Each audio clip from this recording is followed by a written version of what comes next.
America की शर्तों को ईरान ने ठुकराया। ईरान का दावा, समझौता नहीं चाहते ट्रंप। बिना समझौते के ही अमेरिका लौटे जेडी वेंस। कभी भी शुरू हो सकती है अमेरिका और ईरान की जंग। अमेरिका और ईरान के बीच सीजफायर खत्म होने वाला है।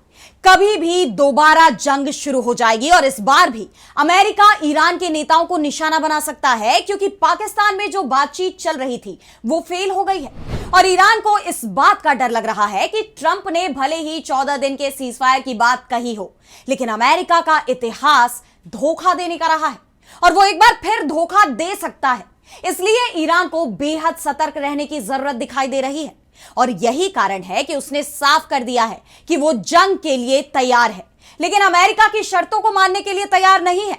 क्योंकि अमेरिका जंग नहीं जीत पा रहा है, इसलिए वो समझौते के जरिए ईरान को हराने का सपना देख रहा है और ईरान ऐसा समझौता करने को भी तैयार नहीं है जो उसके सम्मान की कीमत पर हो रहा हो। इसके बाद अब यह तय माना जा रहा है कि ईरान और अमेरिका के बीच दोबारा जंग शुरू होने वाली है और इसी पर आज हम अपनी स्पेशल रिपोर्ट में करेंगे बात। नमस्कार, मैं आराधना।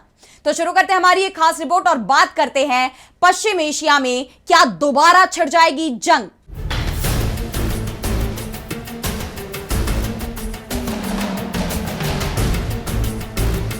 तो आखिरकार वही हुआ जिसकी आशंका शुरुआत से जताई जा रही थी।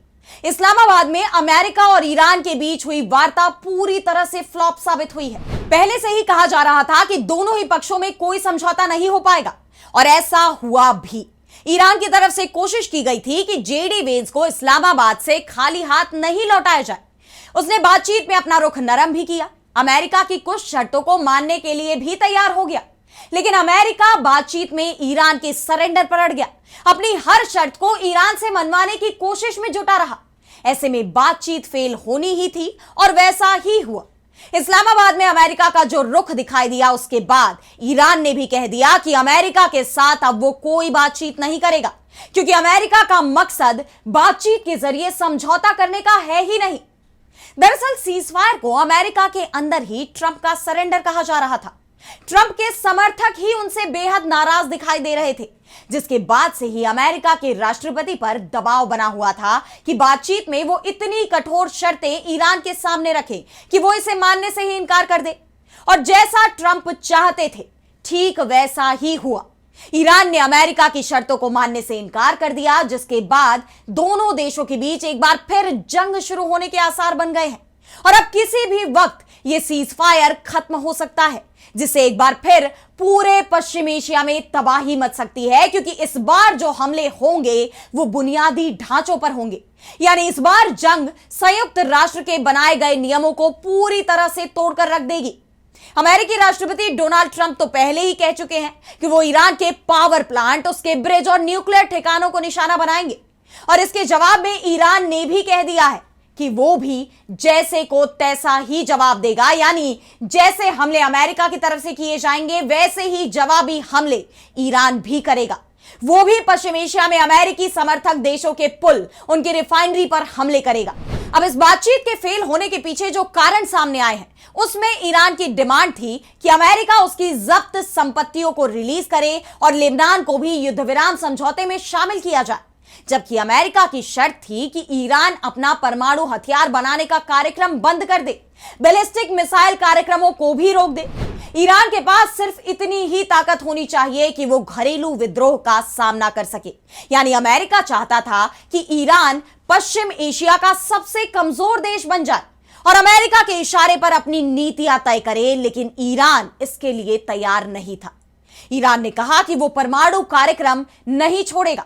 इस बात की गारंटी जरूर दे सकता है कि वो परमाणु बम नहीं बनाएगा, लेकिन अपना परमाणु कार्यक्रम बिल्कुल नहीं छोड़ेगा, जिसके बाद दोनों ही पक्षों में शांति वार्ता फेल हो गई। इससे भड़के हुए अमेरिकी उपराष्ट्रपति जेडी वेंस अमेरिका रवाना हो गए। वैसे कहा तो यह भी जा रहा है कि वेंस खुद इस शांति वार्ता का हिस्सा नहीं बनना चाहते थे, क्योंकि यह तय माना जा रहा है कि 2028 में अमेरिका में जब राष्ट्रपति पद का चुनाव होगा, तब जेडी वेंस ही रिपब्लिकन पार्टी से राष्ट्रपति पद के उम्मीदवार हो सकते हैं, क्योंकि आमतौर पर उपराष्ट्रपति ही अगले चुनाव में राष्ट्रपति पद की दावेदारी करता रहा है। और वेंस ईरान जंग को लेकर बेहद सतर्क रुख अपना रहे हैं। 21 घंटे तक चली इस बातचीत में उन्होंने 12 बार राष्ट्रपति ट्रंप को फोन लगाया और बातचीत का हर अपडेट उन्हें दिया, क्योंकि उन्हें पता है कि इसका असर अमेरिका की राजनीति पर पड़ना ही है। और यही कारण है कि जहां विटकॉफ और कुशनर इस्लामाबाद में ही रुके रहे, वहीं जेडी वेंस वार्ता के फेल होने का ऐलान करते हुए अमेरिका वापस लौट गए। वेंस के बयान से एक और बात साफ हो गई है कि सीजफायर अब कभी भी टूट सकता है। वैसे तबाही तेहरान में हो या रियाद में, अमेरिका को फायदा ही होना है, क्योंकि ट्रंप दावा कर रहे हैं कि अब अमेरिका के पास बहुत तेल और गैस है।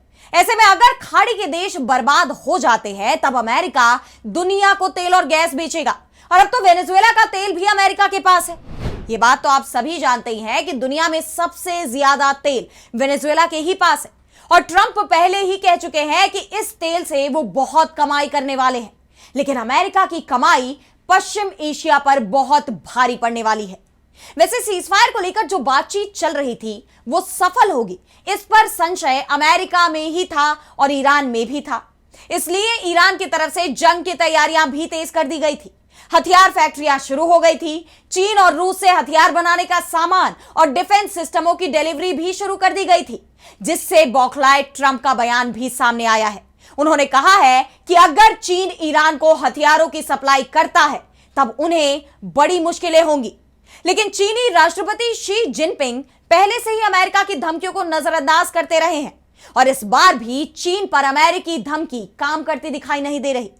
ट्रंप के इस बयान से एक और बात साफ होती दिखाई दे रही है कि उन्हें लग रहा है कि चीन ने ईरान को भी यूक्रेन बनाने की तैयारी कर ली है, यानी अमेरिका को लंबे युद्ध में फंसाने की तैयारी, ठीक उसी तरह जैसे कि अमेरिका ने रूस के खिलाफ यूक्रेन में किया।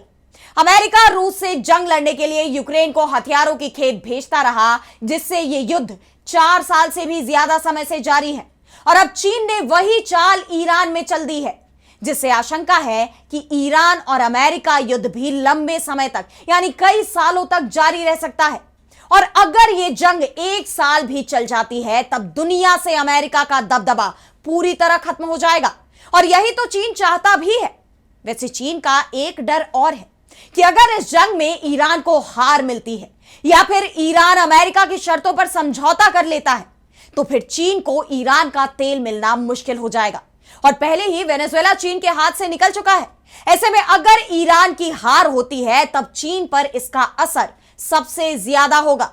यहां तक कि पश्चिम एशिया में चीन अपना दबदबा बनाने की जो कोशिश कर रहा है, वो भी फेल हो जाएगी। फिलहाल पश्चिम एशिया एक बार फिर जंग के करीब पहुंच गया है। हॉर्मुज स्ट्रेट, जो अभी तक पूरी तरह से खुला भी नहीं था, उसे दोबारा पूरी तरह बंद करने की तैयारी ईरान की तरफ से कर ली गई है। ईरान के तेवरों से यह साफ हो गया है कि वो अमेरिका से आगे की बातचीत जारी रखने का इच्छुक भी नहीं है, क्योंकि अमेरिका पर ना तो उसे भरोसा है और अब ना ही उसे यह भरोसा हो रहा है कि अमेरिका हकीकत में बातचीत के जरिए विवाद को हल करना चाहता है।